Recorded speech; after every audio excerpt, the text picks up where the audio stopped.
Hello, hello, hello. This is video 3. You can technically count it as video 4 if I end up posting the continuation I did of number 2, but I don't think I am. So we're on video number 3.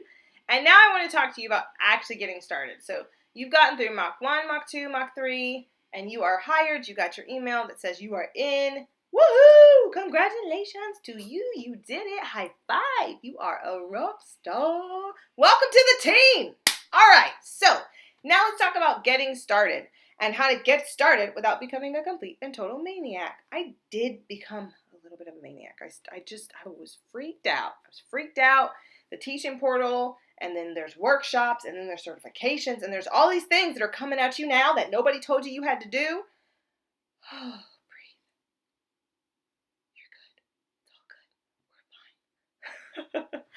That type of stuff freaked me out. I just was like, oh my gosh, no one ever said that you had to do all of these things.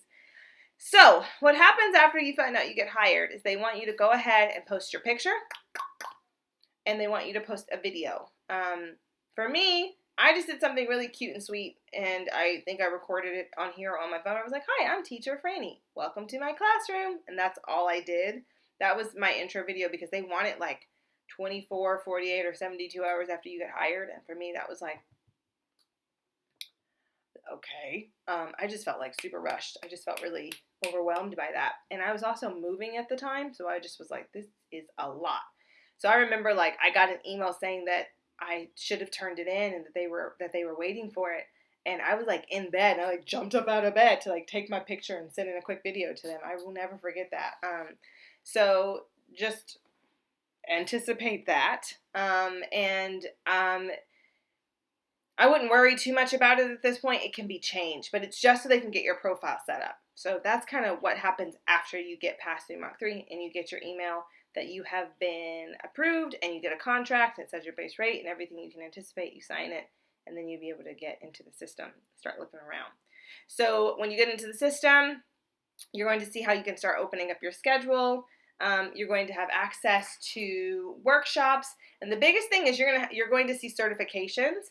I did not realize that to teach, I would have to get certified for all these things. I thought you just get in, and it's like you could teach whatever, and it's good to go. And I guess that was naive because, like, how are you training? I don't know.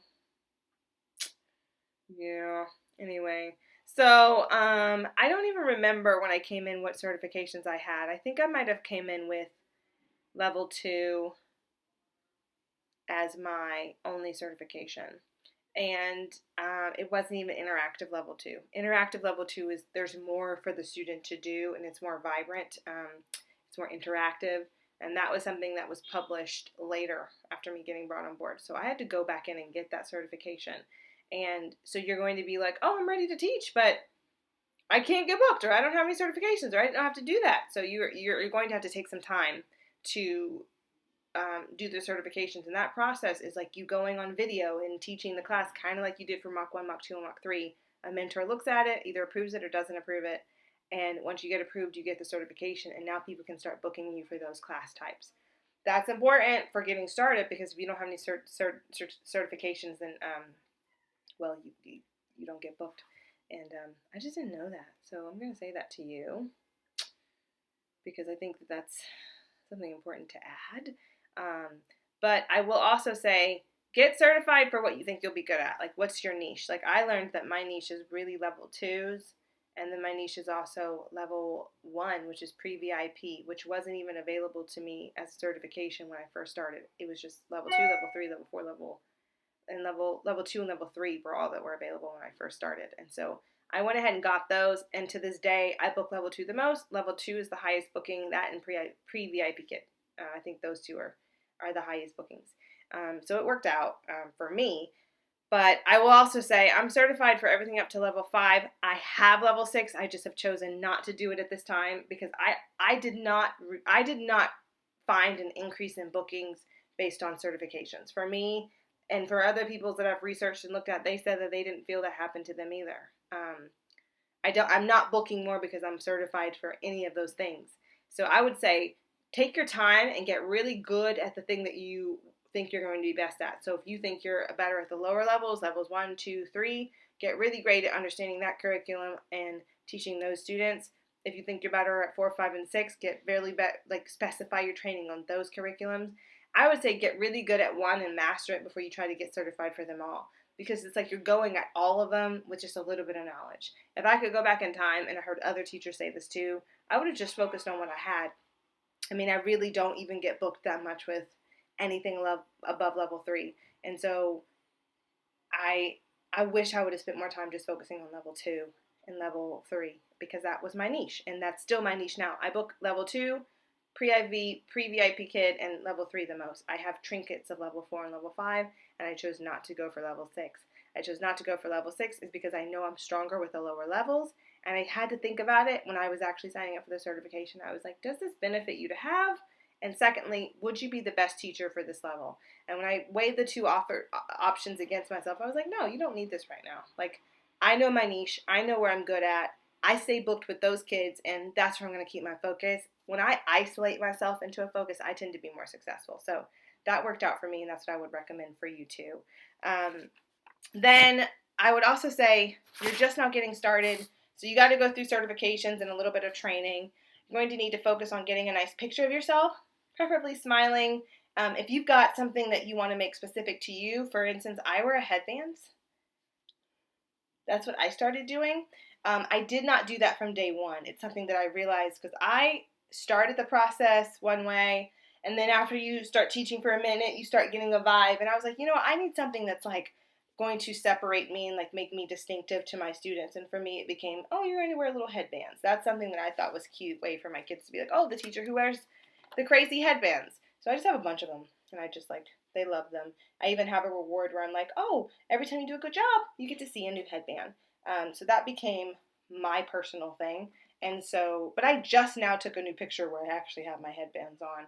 But that became my thing. So if you have a thing, I know one teacher, she wore like big glasses. I know one teacher, his beard is like his thing. I don't know.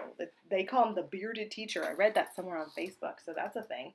But something that, you know, you feel like, you know, is going to make you a very specific or stand out or give you a little bit of an edge, you might want to take a picture with that or add that on. There's some teachers who have crazy backgrounds, and that's their thing. For me, I'm very minimalist. This is some wrapping paper that I found in the storage unit of my apartment. I live in New York. I don't have a ton of space. I've taught from a closet. I've taught from a cabin. I've taught from a bunk bed. I've taught from all different places, because when I started VIP Kid, I was traveling internationally, and I didn't know where I would be. I'd be on a hot spot in corners all over Europe. So who knew? Who knew? So I've always kept my background simple for that reason. One point in time when I was traveling, it was just a map, and I put it up everywhere I went, and I just taught with the map. So I don't go crazy with the backgrounds. It hasn't hurt me or helped me to change my background in many ways. I've also been traveling and moving, and had a lot of inconsistencies in where I was living. So I didn't have the ability to even invest in like a specific type of classroom. It's got to be able to get up and down easily. So I would even say don't go too crazy with buying a background immediately. Like, find your space, figure out if the lighting works there, figure out if you have a good internet connection there. Is it a quiet space? Worry about those things before you worry about getting like a crazy background setting.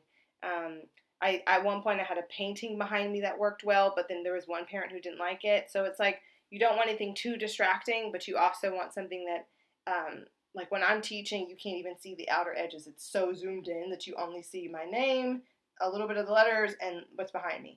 And so it's very cropped, and it's very professional. My kids know them in my classroom, and that works for me. So there's banners on Amazon now I see that people can get. Go to the dollar store and get you a couple of things, but I wouldn't spend a lot of money on that, especially if you're not making money yet. Why spend money when you're not making money? That's like my biggest thing. Do not do that. Do not do that. Wait. Like, even with my props and stuff. This came from the dollar store, but I didn't even get this until I was in my second contract. I had these animal props that I got from Walmart. These are like my main props, but then I was traveling, and so I couldn't even have these. I live in New York, so if you hear a lot of stuff, it's like, you know, it's the city. So I had that animal prop. I had stickers I got from the dollar store.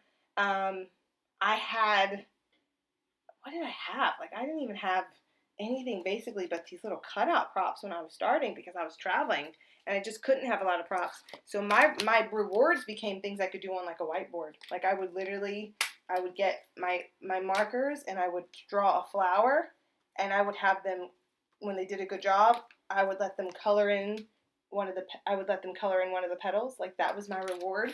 And I would draw things, and I just had only paper props that could fit in my bag. That was all I had. So that's how I got started for the first 6 months of my contract. I barely had props because I didn't start making money until halfway through that contract. And so I didn't want to spend a whole lot of money because I didn't have a lot of money yet. So, I definitely don't think you need to go out and buy a whole bunch of props and things to get started. I'm big on it. Hit up your friends. My nieces, like I raided their rooms and I found one of my nieces had these cute little butterflies. Luckily for me, all of my props are within an arm's reach, and so I don't have to have them all like set out in containers because I can just go right to them. That's been very convenient for me. But my niece had these little butterflies in her room. I think they're nail files. I totally snagged these. My niece had like a whole bag of food. Grabbed my food. She had a whole bag of food. Like, kids have the craziest things. So hit up your friends whose kids have too much stuff already and be like, yeah, what do y'all not need? Every headband I have, my niece had. I got them from her. So those are things you can find around your house. And then on the other end of that, just go to the dollar store. My boys, especially my young boys, love dinosaurs.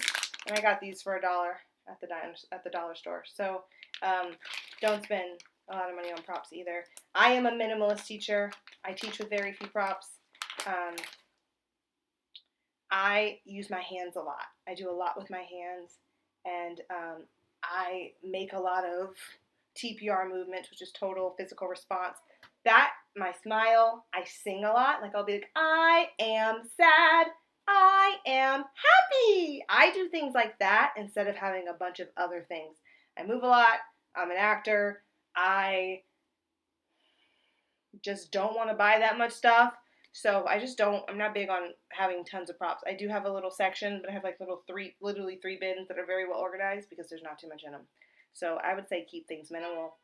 The reason why I say keep things minimal is because it keeps things easy. If you are overwhelmed thinking about props and Google Slides, Manicams, then you are not going to be able to keep doing this because you're just going to be so overwhelmed by everything that you have to do.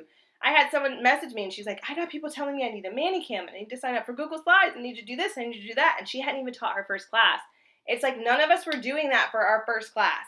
When you're watching people who have been doing this and been in the game for a minute, remember, they didn't start that way. I'm telling you where I started and where I decided to stay so I can do my job with ease, so I don't have to spend a bunch of money trying to do my job. I wanted to keep this simple and minimalistic so I can keep doing it. It works for me because I chose that route. Now, some other people like having a bunch of stuff and everything going on. That works for them. If it doesn't work for you, you don't have to do it to be successful. Again, I book on my best week 63 classes, 63 to 64, 65 classes a week, and I don't do all that. I don't have all that. You're going to be okay. So what works for you is fine. When it comes to bookings, I would say how you fill your schedule is by being consistent. When I was traveling, my schedule was really inconsistent because I didn't know where I was going to be and time zones were changing. But what I did have the ability to do consistently was work the weekends. And that's how I built up my clientele and my students, was by keeping those weekend times consistent. So my weekends would be full. And when I started opening up my schedule, they started booking more with me. But what I would say is decide what hours you want to work and keep those slots open even if they're not booking. So eventually they fill. But it's like if you open up every time slot first, that kind of tells the parents you're new, you're a little desperate, and you're not as marketable that way. So I wouldn't do that. Plus, you don't want to keep that schedule. So it's like you don't want to get a student in a time period that you don't really even want to teach. So I would say start with what you actually want to teach. Go to workshops. Make sure your picture looks nice. Make sure you do a nice video. Try to find these little things that help you stand out. Have fun props that your kids can connect to, but that are still minimalistic. And find your style in your classroom. Worry about keeping your class on time and building up a rapport with your students so you get that 5-star feedback. Once you get that 5-star feedback, things start rolling in. I know for me, I didn't actually start picking up until December. That's when I made my first like decent check. And again, I do this full time. So I got my first decent check in December when I signed in September. So it takes time. And you can pull out all the tricks in the bag and it's still going to take time for you.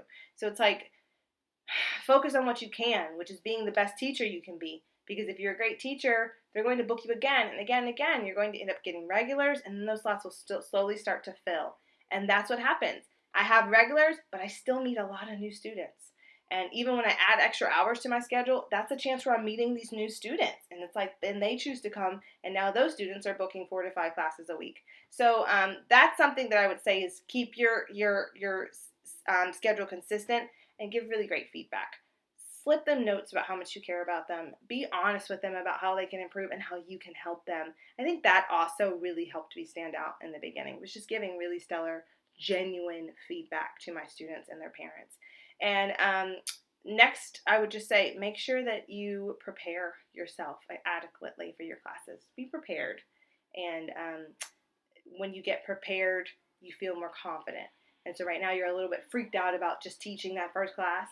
The best advice I received is they're nervous too. And that helped me breathe. They're nervous to meet you too. So remember, we're both nervous. I'm prepared. You're ready to learn. We're a perfect duo. This is going to be a great class.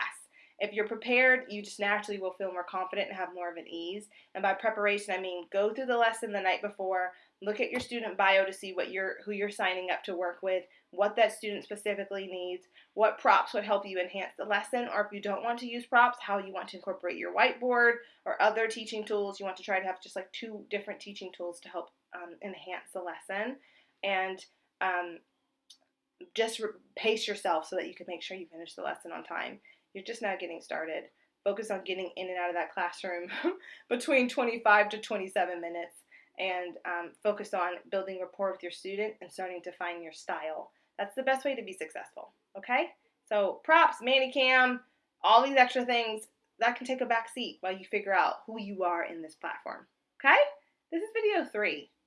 We're going to have video number 4. This one's long. Sorry. I might cut it. It might turn into 2 videos. Whatever.